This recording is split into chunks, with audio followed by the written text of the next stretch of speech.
Welcome everyone to the webinar today. We will be recording this session, so if you would like a link to that or sort of to share with colleagues or to review later, just do let me know. We'll also be putting that out on our website, so it'll be readily available for consumption there. And thank you so much for joining today. I'm sure we'll get a few more people joining in as we go. But we look forward to doing a deep dive today into phishing, into the threat that it is, and Patrick's going to give us some great insights into case studies that we've done over the years and a few statistics that are more current in 2023. And we'll be looking at some of the latest threats. In addition to, and I'm sure a lot of our customers are excited to hear today, we'll be doing looking into our latest feature in the phishing editor and doing a comprehensive review of how to leverage that best in your campaigns. And then a sneak peek of our latest training. So this will be our most immersive course to date. It's our scenario-based training where actions impact the narrative. And Patrick and the content team have done a fantastic job designing this piece to really add to people's information security knowledge, engage with the material in a way that's interesting and puts people in a sort of headspace for thinking risk is more of a continuous journey than a one-time awareness piece, and reapplying that knowledge in a way that's not just by rote. So really excited to share that with you later on. But for now, Patrick's going to give us a quick run through phishing defense and then onto the product stuff. I will be running the Q&A in the chat. So if anyone has any questions at any point, please do just pop a question there and we'll get round to it as we go through. Patrick likes to keep things quite interactive. Yep. And so, as we go, do not hesitate to get in touch. So without further ado, Patrick. Perfect. Well, welcome one and all. As Simon said, my name is Patrick, and I am indeed the digital learning designer here at Hut6. I'm going to be talking to you for the next sort of 30 to 40 minutes. Just before we begin, a tiny bit about myself. My job here at Hut6 is to oversee all of our learning material and think of new ways of teaching our content. Today's focus will be on phishing, and I'm delighted to say I have the privilege of introducing you to, as Simon mentioned, our new phishing simulator software. It's going to be very fun. Okay, this webinar will answer the following questions. So why do we need to guard against phishing? What's the best approach? And why should Hut6's phishing simulator software be a key component in your cybersecurity education campaigns? So we'll look at what phishing is, how to recognize it. We'll also talk about some of the latest innovations in the cyber world that are relevant from a phishing point of view, such as AI. We'll also discuss some strategies that you can implement in your organizations to help you guard against phishing, of which phishing simulations are a major component. And of course, we'll also have a tour of the new software itself, so you can all see for yourselves how this new piece of kit is going to help you with your anti-phishing campaigns. So I think the best place to start is to discuss what phishing is. So put simply, phishing is where a cyber criminal attempts to trick you into giving them access to confidential information through fraudulent communication. So it's usually an email. So phishing is in effect a form of social engineering, in exactly the same way that a con man would try and trick you into giving away something by pretending to be someone they aren't. Phishing emails are designed to look innocuous to catch their recipients off guard. Attackers design their emails so that they appear to have been sent from legitimate organizations in the hope that their recipients open them up without suspecting their true purpose. Now, one thing to establish straight away is that phishing is one of the most fundamental threats to cybersecurity in today's world. Okay, and as many of you know, being clients of ours, phishing and how to guard against it forms a major part of our course here at Hut6. This is an example of the kind of phishing email I'm talking about. So this is an example that we've cooked up. It demonstrates how attackers can use simple logos and wording to craft fairly convincing looking emails and websites. So, for example, the central logo there with the preceding message inviting you to edit a document. All these things are reminiscent of of real life emails from legitimate sources. And all of this, where a generic service such as shared documents is concerned, can result in very believable communications. A close look at the domain would reveal that this is in fact a spoofed email address. However, a cybercriminal would rely on the user paying little attention to the domain and thus remain unaware of the danger till it's too late. And this, incidentally, is why it is so very important to pay attention to the domain of the email and website, because attackers can imitate a sender's greeting, their writing style, their email signature.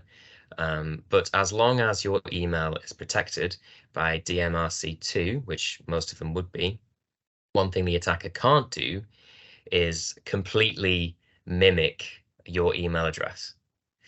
Now, they might hack into your email account and send an email that might actually be from your account. But for anyone who's interested in that side of things, I can highly recommend reviewing our Using the Web Safety tutorial from our first year course. So to summarize, the way this email is laid out, the font, the color scheme, etc., it looks legitimate, and it may fool someone who has let their guard down. But by clicking the link and entering the information, the user actually gives away their password to the cybercriminal. Now, phishing is one of the main entry points into an organization. Now, the UK government's Cyber Security Breaches Survey of 2023 revealed that 83% of all organizations that suffered cyber attacks in the past year said that they began with phishing. Another survey from a leading cybersecurity provider stated that 91% of all UK respondents said that their organization suffered at least one successful phishing attack in the past year. Now, based on these statistics, it is a near certainty that your organization will become the target of a phishing attack at some point. And it shouldn't be surprising that a phishing email finds its way into your inbox sooner or later, because there are just so many emails going around. In fact, this kind of attack is among the most common that your organization might suffer. A UK 2022 government study found that half of all adults said they had received a phishing email in the past month alone. Now, although only 3% of employees actually click on a phishing email, this is still more than enough for cybercriminals to continue to use it. This is why they send such a vast number of emails. They hope to increase their chances of success through sheer bombardment. In fact, an estimated 3.4 billion malicious emails are sent every single day. Now, research from BDO found that 60% of businesses said they had experienced fraud in 2022, with an average loss totaling £245,000. Now combine that knowledge that around 82% of breaches involve a human element, and we start to see that not only are phishing attacks effective, they are extremely damaging in cases where the attack is successful. It's clear that we should be wary of phishing. Now, in another life, I worked for a large insurance company in the operations department, and everyone in my team received dozens of emails a day. Unfortunately, I was never the victim of a phishing attack myself, but it did happen to someone I know. Now, this former colleague of mine did exactly the same job as me, received many emails a day, and unfortunately received an email in his inbox that he mistook for one of the many requests he got throughout the day. Within moments of clicking on it, his PC was infected with malware. Worse still, it spread throughout the entire system, and it resulted in a whole day's productivity being lost, and the IT team having to work overtime to get the issue resolved. Now, important data was lost, and because we didn't know which files had been accessed, we had to accept other data as lost as well. But we were lucky in the sense that it could have been a lot worse. And all this shows that even in the least damaging of scenarios, phishing can be extremely costly for organizations. The good news is that training can certainly help you spot some, not all, but some phishing emails. And the first most basic step in this education should be to ensure that your users understand the nature of the threat posed by phishing, especially in those departments that may be particularly vulnerable to it. Now, bear in mind that users in general tend to rely on their organization's technical security more than they should. And this isn't necessarily complacency, but you should make them aware that human error has far-reaching consequences. You should also help your staff understand how sharing their personal information can affect them and your organization. And you should make sure that they are able to pick out key features of phishing messages, such as calls to action and attempts to simulate authority.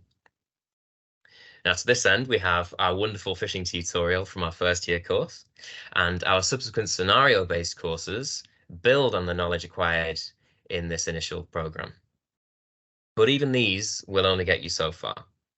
And one major step we can take to avoid becoming the victims of a phishing attack is to simulate an attack by sending our colleagues emails just like a cybercriminal would and testing their responses.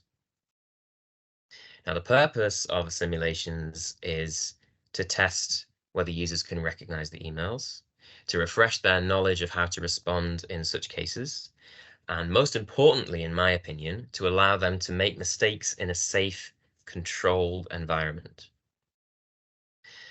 And employees can carry these lessons through to their home lives as an added bonus. From an organizational point of view, phishing simulation training helps you as managers to measure and quantify risks within your team and gives you the chance to keep your staff up to date with regards to phishing.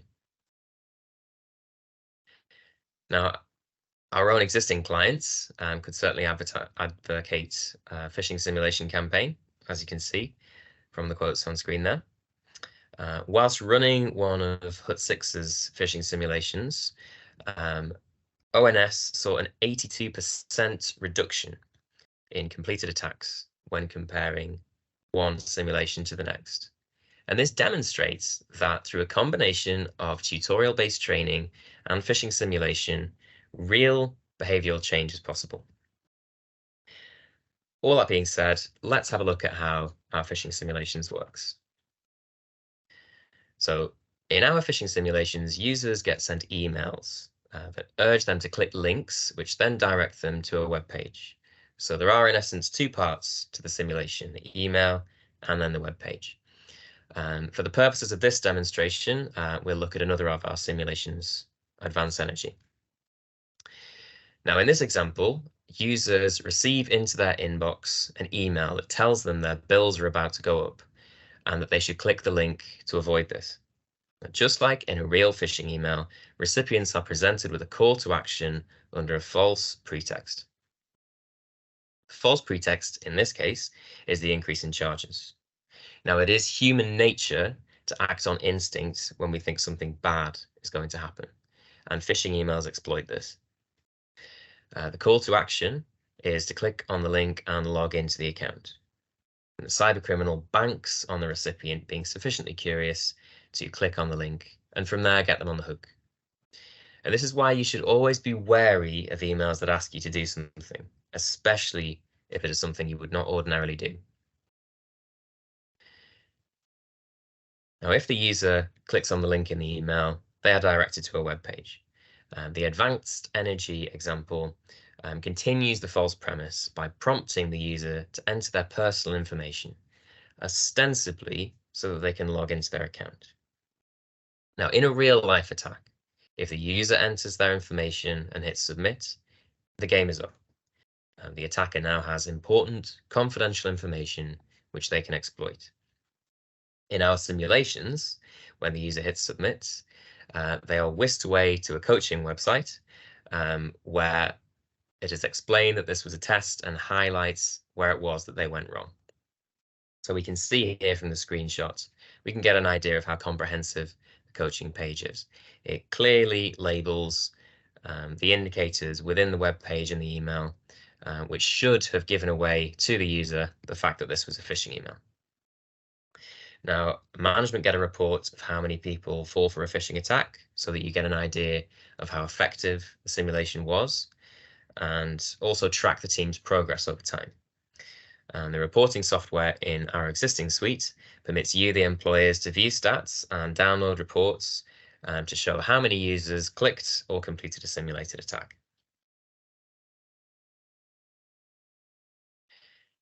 So I just want to talk for a moment about spear phishing, because in a spear phishing attack, rather than appear generic to appeal to as many different victims as possible, attackers tailor an email to target an individual or a group of individuals, such as a department within an organization. These attacks tend to be more effective because they are free from the usual glaring spelling and grammar errors.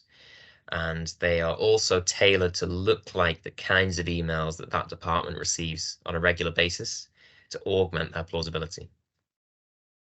For example, criminals might note that a particular department consistently receives at the start of the month an email from a supplier thanking them for a payment that they've made. And they might craft an email which appears to be from that supplier asking them to divert the funds elsewhere. Now, in the past, spear phishing emails have been constructed to imitate well-known organizations such as HMRC or Amazon. These attacks try and cash in on people's trust in a brand and use this as a way of getting them on the hook. An even more canny tactic is to time the email with real-life world events so that the recipient assumes that this email is part of the overall communication. In this example, we see a phishing email with an eerie similarity to a well-known bank. The email attempts to circumvent the reader's suspicion by posing as their mortgage provider and referring to the real-life increase in mortgage rates here in the UK. Now, once again, we see a call to action. This time, the reader's prompted to log into their account and amend their mortgage to avoid unnecessary charges. And for someone accustomed to receiving emails and newsletters from their bank, who might already be worried about their mortgage, this attack could very well succeed.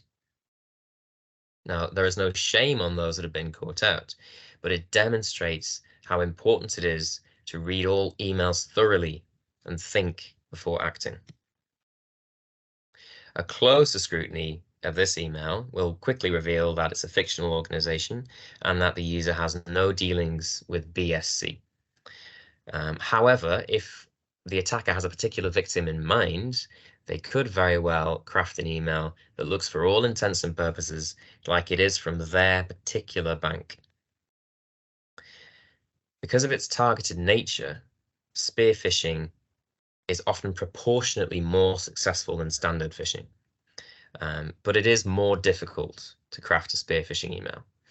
In fact, one 2023 study states that spear phishing accounts for 0.1% of all email-based attacks, but is responsible for 2/3 of all breaches.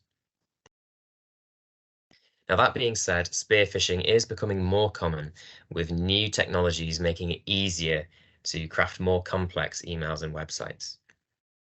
New artificial intelligence technology, such as the large language model ChatGPT, is becoming more and more accessible. I'm guessing that a few of you have probably seen a headline or two along these lines in recent months. Nefarious actors are finding it easier to create cleaner, more professional-looking emails, regardless of their proficiency in that language. One way to spot phishing emails, as we've discussed, is to look for spelling and grammar errors. But thanks to things like this, that may not be such a surefire way to catch them out for much longer. AI is also making it simpler for criminals to tailor their attacks, to make them more convincing and effective and less likely to be caught by a spam filter. Now, we were able to use ChatGPT to create a message to transpose into an email by giving it a few pieces of information about the person we wanted to imitate, by setting out the content, in this case asking for a voucher, and setting some simple parameters. For example, this must be done quickly. You can see here that if we were a cyber criminal, we would be well on our way to having constructed a phishing email. And ChatGPT has willingly helped us with it. The AI can even invent the incentive for us. We didn't even have to do that bit.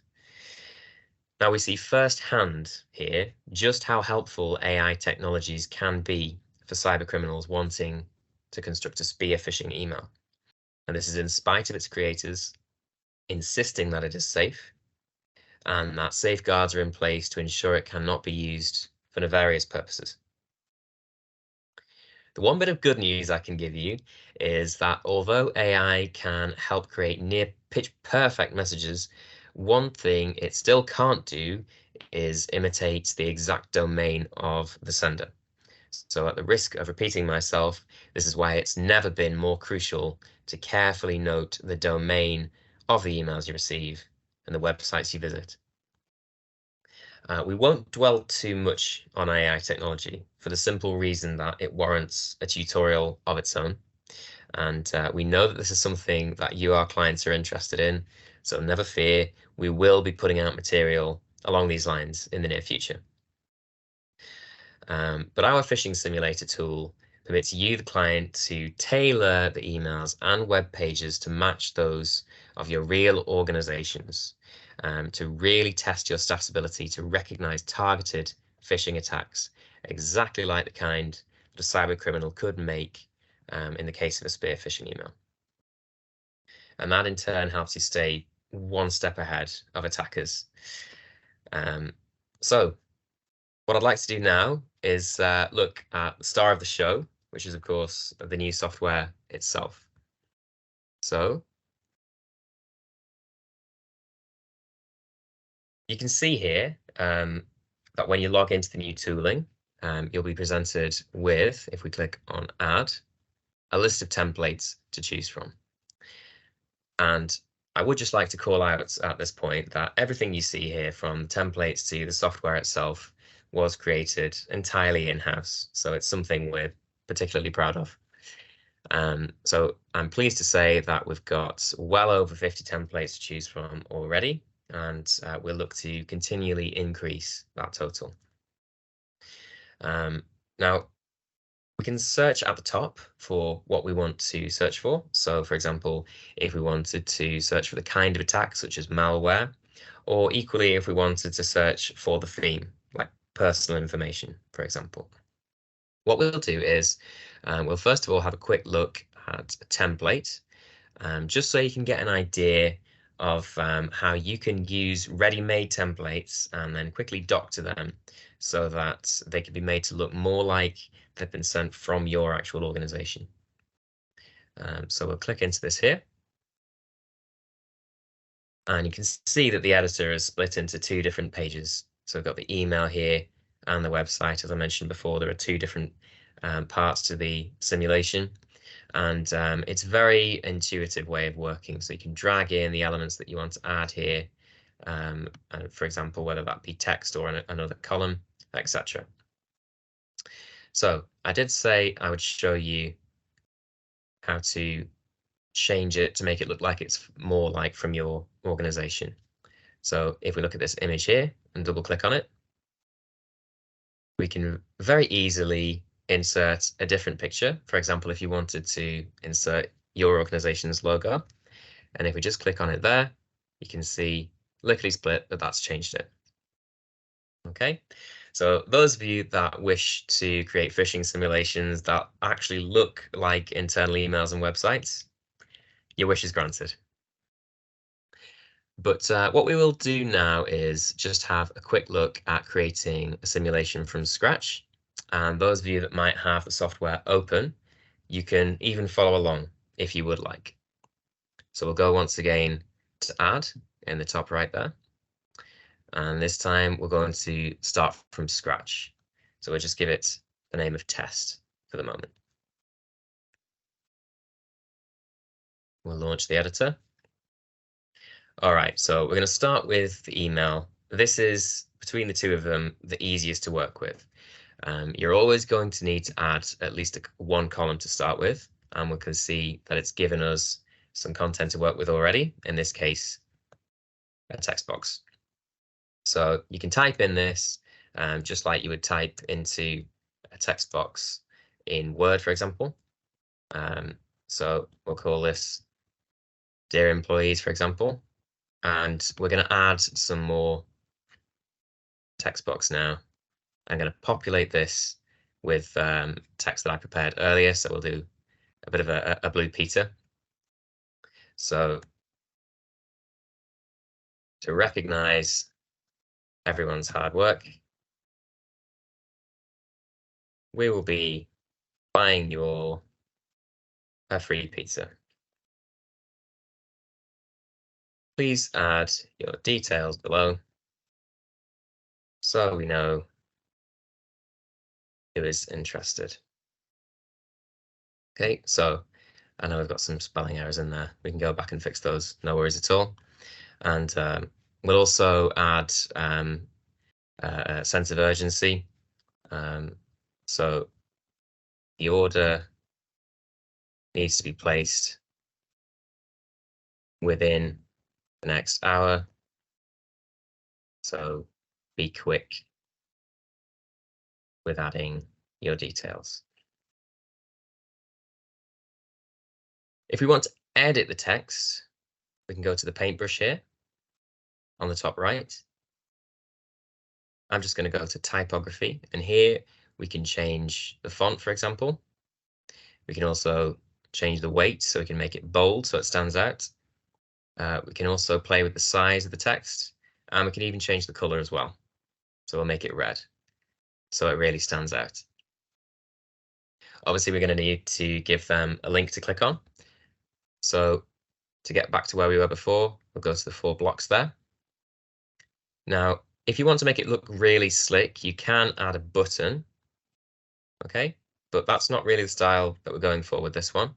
So we'll get rid of that just by selecting it and hitting the bin to delete it. I'm going to put the link in a text for you.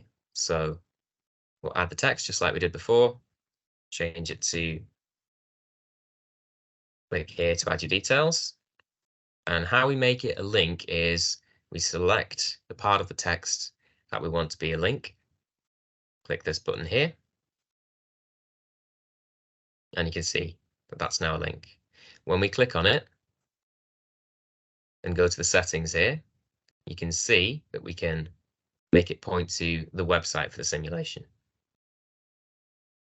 All right. The last thing I'm going to do just to show you here is how to add an image. So we'll go back to our 4 blocks, drag and drop the image in below. And as you saw before, all you need to do is double click and upload an image that's saved in your documents. And there we have it. So thank you very much for that, Patrick. Just had a question in from Alan, and his question was, can we input our own HTML/CSS in the editor? And the answer to that is yes, which is yes, as Patrick and I'll show you on the screen. Okay, so good question. If you did want to do that, if you had HTML, CSS prepared earlier, what you can do is just click it looks like a download there.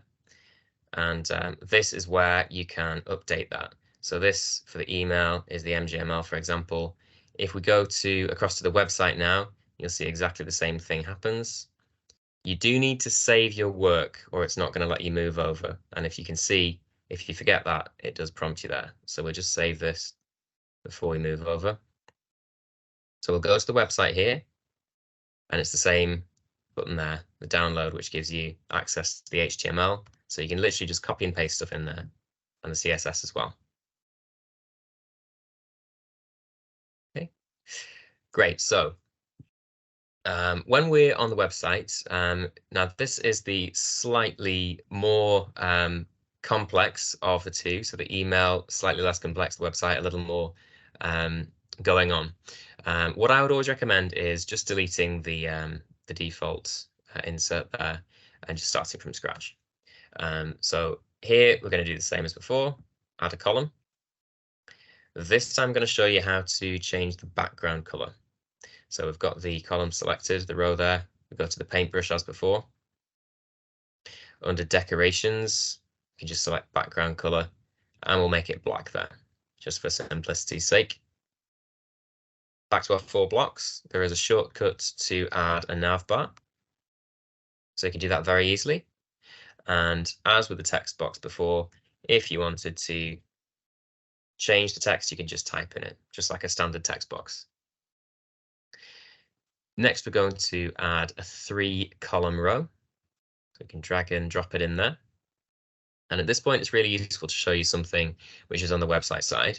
As I mentioned before, when you've got a lot going on, it can be very helpful to view it in this format. So if we go to the 4 horizontal lines there, it actually gives you a breakdown of everything that is within each row. So something that helped me understand, because I'm not overly technical, when I first started using this, I kind of thought to myself, there are boxes within boxes in which are elements, such as text and images, for example. So we're going to select this middle cell here, and I'm just going to go back to the paintbrush, decorations, and we'll give that a background of grey. Okay, I'll drag and drop some text in, give it a title, enter details for pizza, continue that false premise. Oh, beg your pardon. And I'll go back to the paintbrush. Under typography, you'll find where you can change the font, etc. And we'll actually make this central, make it a little bigger because it is a title after all. And just like before, we can make it bold as well. We will, of course, need to give our users somewhere to enter their details to test if they're going to fall for it. There are 2 ways to do it. One way is you can drag and drop each individual label and input. Okay, that is one way you can do it. That's the long way. I'm going to show you a slightly simpler way. So I'll just hit the bin here to delete these 2 elements. And there is actually a shortcut where we can drag the whole form over. And then I'll just get rid of the information that we're not going to need by hitting the bin. All right, we're going to ask for their name, and I'll change this label here by typing in it. We're going to ask for their address. You can also duplicate elements, so we're going to need one more piece of information from them. I'll hit this button here to duplicate it, and we'll also finally ask for their date of birth. Now, once we've got our elements in, we can play with the dimensions a little bit. So we'll once again select their element, the element that we're editing, go to the paintbrush, the dimension section here, and we can change the width as we see fit. Now it defaults to pixels. So if we type 100 in there, this is 100 pixels wide, but we can actually change that to a percentage. So that's now filling 100% of the box it is within. We'll do that for all of them, just so that they're all the same. So our users have got just a little bit more space to type in there. Just make this button slightly bigger as well. As well as playing with the dimensions, we can also add space as well. So I'm going to select the box that the form is in now by going back to my 4 lines here, and we'll select this cell. So you can see here how helpful it is to see it all laid out like this. So that's selected that box for us now. And what you can do is in dimension, you can add margin and padding. So margin, as some of you may know, is space around an element. Padding is space within it. So we're just going to add some space within now by adding some padding. So that you can see here, watch when I change this now, it adds a little space around the inside of the box, just pushes our form in slightly, just so it looks a little bit more pleasing to the eye. And I'll demonstrate adding margin now. So at the bottom of this input box, we'll just add a little space. You can see how that budges down just ever so slightly. In case it wasn't clear, you've actually got 4 different areas you can add space, above it, below it, to the right of it, and to the left of it as well. Just to hammer this point home, we'll add a bit of space to the left of this button here. So we'll just add 35% worth of space and push it into the middle. Okay, so feels like we're getting somewhere now. We'll just go back to our 4 blocks, add another column at the bottom for a sense of symmetry. We'll go back to decorations, give it a background color. We'll make it black to match the top. Now you can also just pull this row down as well to make it fill the screen. That's another way you can play with the dimensions. But the other way you could do that is just by adjusting the height here as well. Okay, now the last thing we can do for the decoration, that is just to add an image as a background. So I've already shown you how to drag and drop an image into an element, but what you can also do is add an image as a background. So if we go back to our paintbrush, obviously make sure we've got the row in question highlighted first. If we go to decorations all the way to the bottom there, you can see we can add a background. Click on that white square and then on images. And in exactly the same way, we can select the image that we want to insert. If you are going to do this, you will just need to play with these settings here. So we don't want it to repeat, for example. We want it to focus on the very middle, and we want it to cover that entire space. Great, so hopefully that gives you an idea of just how simple it is to create, fairly convincing looking emails and websites. I normally add in the domains at the end. Obviously, you can choose to do this any way you wish. So to add in the domains, I've just gone back to email now, clicked on the little email. We'll give it a tempting subject, free pizza, who could resist? We can change who it's from. So for example, if we wanted this to be from Jones Smith, it can be the email address can be any within this this bank here you can choose from. So we'll make this from jsmith at internal network. We'll save that there. Similarly, for the website, we'll go to this button that looks like a laptop. We'll give the page a title, pizza details, for example. And the URL we'll try and match the email. So we'll call it internal network there. All right. Now, the last thing you'll be able to do is add coaching points. So we'll go to the little mortarboard here, the little hat for the coaching points. Now, there is a general description of the nature of the attack, which we can just type in here. So this attack tries to tempt you with free pizza in exchange personal details. Now, if we hit save, you can actually preview how the coaching page is going to look by hitting this link. So you can see here the words that we typed appearing up here. But of course, we're going to need to label the individual elements of the email and indeed the website. So we'll go back here. It will always prompt you to make indicators for the email and the subject. So we'll just quickly type in here. The subject of the email presents you with a false premise. Now, if we save that, go back to our preview and refresh, we can actually see that that's labeled that up for us there. And you can see the words that we typed towards the bottom. And yeah, that is the new software. There is one more thing that I wanted to mention to you all. I have to caution you against making emails that imitate real life brands without their permission. So obviously we've made an example here surrounding pizza, but you can't make a simulation based on Pizza Hut, just for example.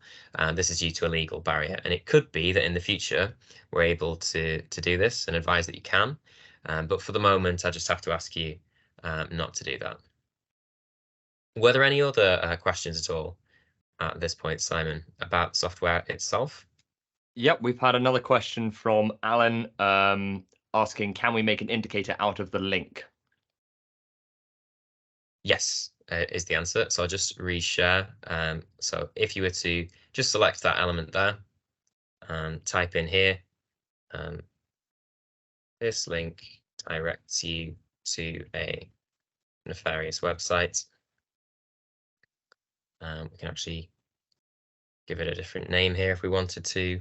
So it's called link, but we could call it nefarious link, for example. We just hit save, preview once again, and we can see that that's labeled up there now with the words that we typed. That was just by selecting the element within the editor and creating a new indicator. Exactly, yeah. So you select the element, this box will appear blank. You can type in here to make the indicator that you want. Fantastic. And I'd also say as well, Patrick, in addition to what you were showing with the importing CSS and HTML, if anyone struggles with writing their own CSS and HTML themselves, this is a way that ChatGPT can be used for good. You can sort of take an email that you have already, put it into ChatGPT, and ask it to change the HTML around in sort of plain English, and it'll help you craft that into the attack you want it to end up looking like. So it will spit out a few. I found it does add in different styles and things that you don't necessarily need and want. So you have to obviously iteratively ask it to be neater and meet the requirements of the editor. But it's a good start if you do want to create your own templates in a way that saves you time and allows you to leverage the full skills of HTML and CSS. Absolutely. Any more questions at all about the new software before we move on? Okay, fabulous. So I am conscious of time. However, I did just want to go through a couple more things with you in regards to following up the training. So you should carefully consider your approach to phishing training, since phishing simulations are only effective if you engage repeat offenders. So every educator knows that you have to be prepared to follow up with those that perhaps haven't quite understood the lesson if you want them to take it to the next level. So don't forget that step is my first piece of advice. Phishing simulations are an important part of anti-phishing campaigns, but relying exclusively on users being able to spot phishing traits will only get you so far. And that's because, as we've seen, the reason phishing works is because it plays on human emotions and gets us to act without thinking. So we do have to accept that sooner or later, we're going to fall prey, or people within our organization are going to fall prey to a phishing attack. But the National Cybersecurity Centre recommends that phishing is best tackled through a combination of user awareness, education, and training. And in other words, this is a multi-layered approach to phishing.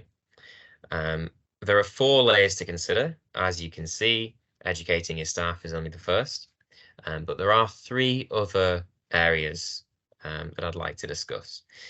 Rather than deep dive into all of the technical how-tos, I've stuck to outlining the general points. However, for those of you that do want just a little bit more detail than I'm giving you here, we have prepared a handout which I'll send around following the webinar for you to access there, just for that a tiny bit more information. Okay, so as I say, I am conscious of time. I hope I'm not keeping you from anything, but we'll just whiz through these now. So the first thing you should do is make it difficult for phishing emails to land in your user's inbox in the first place. Obviously, you're never going to be able to stop them all, but you can stop a significant number of the barrage of random emails from reaching your organization's emails on a daily basis. As well as thinking about the emails that your organization receives, you can also think about those that your organization sends. And you can stop criminals from sending an email that looks as though it's been sent from your company, for example. Just to restate one more time for a little bit more detail on this, I'll refer you to the handout. The next thing you should do is ensure that if someone does get their hands on information that they shouldn't, that they cannot do too much damage with it. Limit the number of accounts with privileged access to the absolute minimum. For example, you should consider if someone from marketing really needs access to the finance portal. You can also employ technical fail-safes, and these protect your staff when they click on malicious links, protect your software by blocking malware, and they guard your password protected areas as well.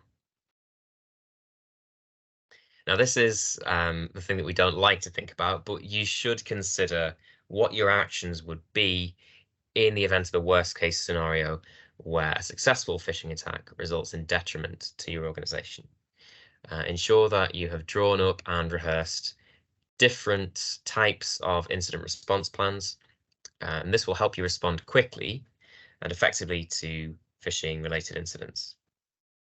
You can start by considering what information is freely available to attackers on your organization's website and social media page, and make your incident response plans with the knowledge that these attackers have this information in mind. Okay, so we've talked a little bit about operational and technical strategies, but we all know that a successful phishing attack starts with a user being taken in. My advice to you is don't punish users who fall for phishing attacks.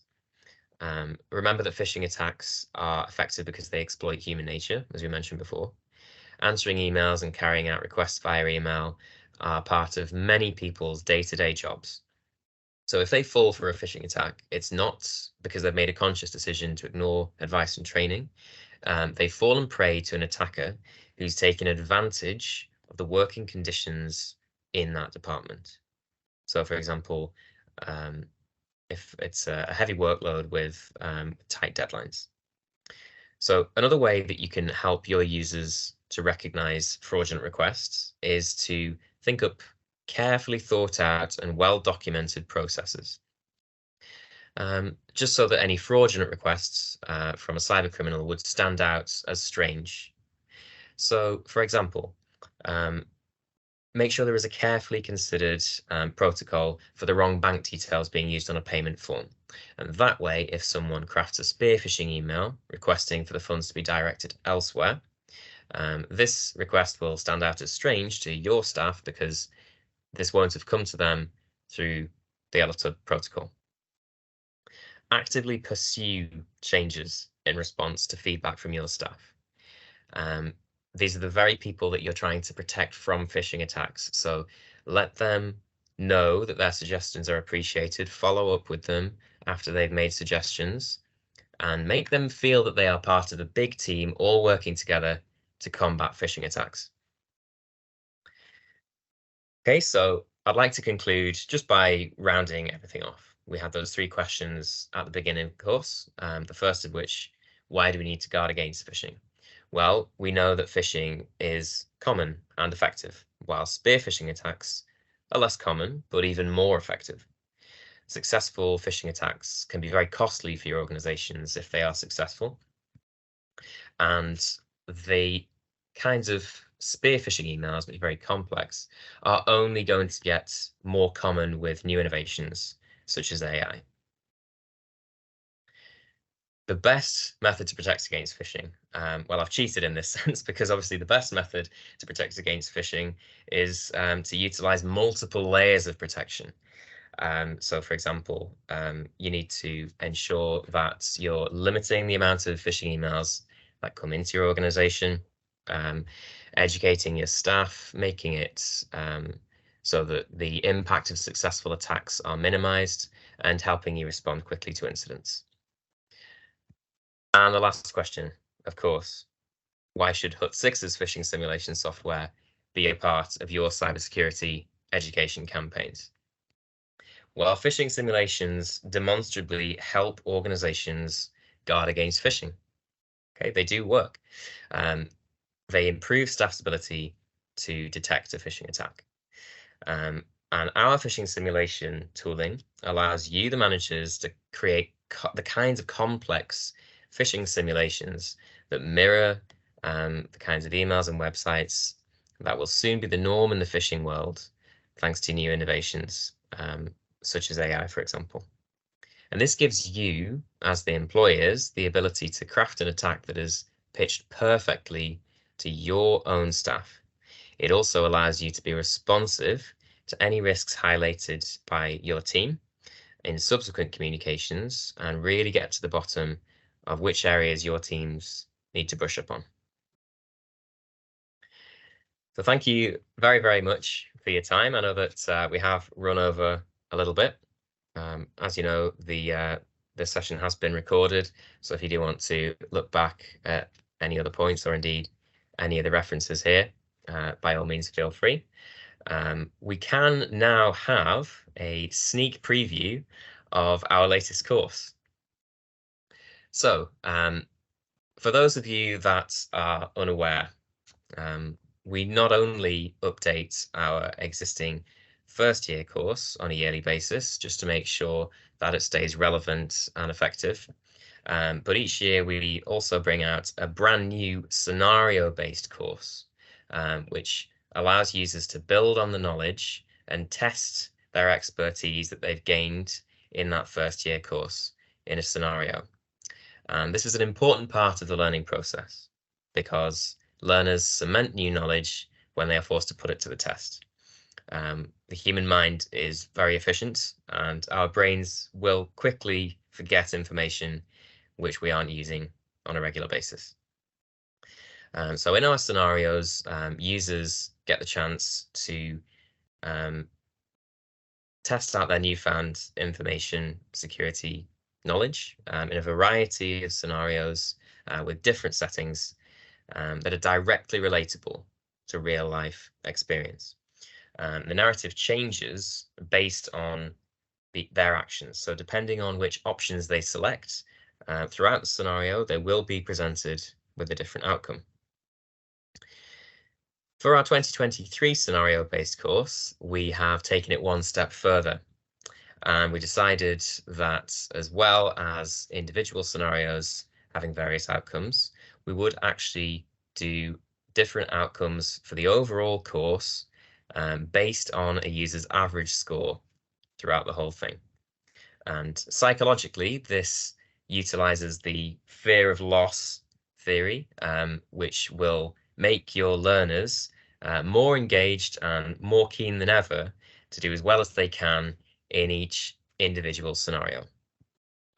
And meanwhile, of course, the same principles of learning through doing without the pressure of real life consequences will still apply. As you can see here, rather than accessing the scenarios in a linear fashion from a dashboard, we have actually got a visual representation of the three settings that the user's scenarios will take place in. And users are invited to explore the settings and select which scenario they actually want to take on. So this exploratory non-linear approach taps into the framings principle of behavioral psychology. It puts learners in control of their own experience, and that will result in increased engagement and learning, and that's through to a desire to attain high scores. So as you can see, the development team have really outdone themselves this time in bringing this design to life. When we click on 3 different levels, so we've clicked into the factory setting here, we can then see a visual here, and the setting within these matches the settings that the user will encounter within the scenario itself. So we can actually now have a go at this scenario here, which you can see takes us to the start page for the tutorial. We've got the usual closed captions and accessibility applied here.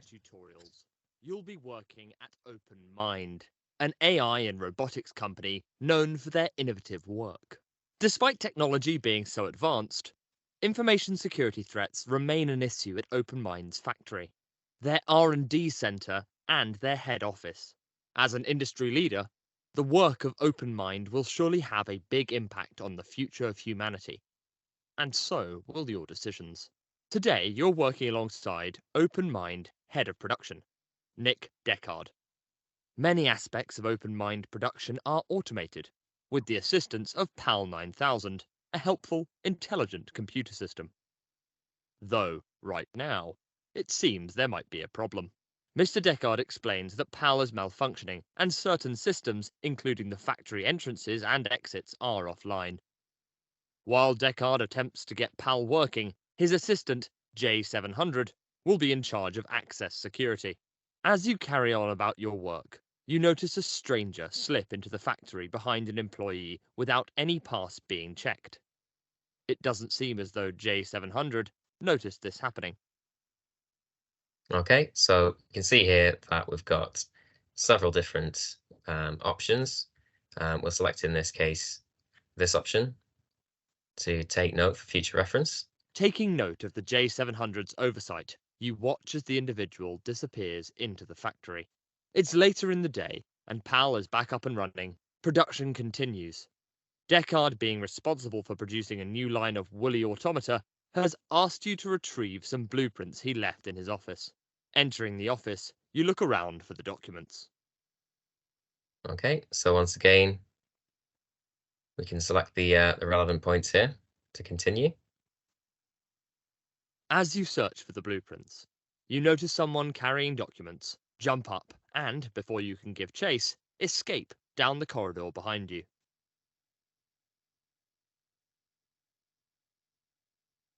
Momentarily forgetting the blueprints, you head to security to inform them of the intruder. With the facility placed on high alert, OpenMind security search for the intruder. An important part of the production process is making the electro-quantum mind, or EQM, a sophisticated piece of kit, giving OpenMind machines their intelligence and the company their competitive edge. Although the factory is still on high alert, you are responsible for showing around a technology journalist, Mrs. Connor, allowing her a look inside the EQM part of the production facility, a highly secure zone. While showing Mrs. Connor around, you receive a message from Deckard. Urgent. Meet me in my office now. You apologize to Mrs. Connor, informing her that you need to attend to an urgent matter and that she should wait here. You find Deckard in his office. Frustrated, he explains that the intruder you witnessed earlier managed to slip into the factory while PAL was malfunctioning. Thankfully, security was able to catch the individual before they escaped with the documents, but it was a close call. Just then, an alarm goes off. It seems as though, in your absence, Mrs. Connor connected an unauthorized device to an EQM machine, causing a major problem with the equipment. By leaving Mrs. Connor unattended in a controlled access area, you've inadvertently allowed some kind of malicious software into the system. Today at the OpenMind factory, you've made several mistakes when facing common physical security issues. When seeing the individual sneaking into the factory behind a legitimate employee, i.e. tailgating, you should have informed security about the issue, allowing the problem to be dealt with promptly. We also saw that leaving the computers unlocked and unattended, or sensitive documents exposed, poses a significant security risk. Additionally, unauthorized devices cannot be connected to secure networks, systems, or devices, as there is no telling what security problems this could introduce. Well done, and thank you for your time. Okay, so yeah, that's our new course, everybody. Thank you so much for your time. I do apologize for running over slightly. Were there any additional questions before we call it a day?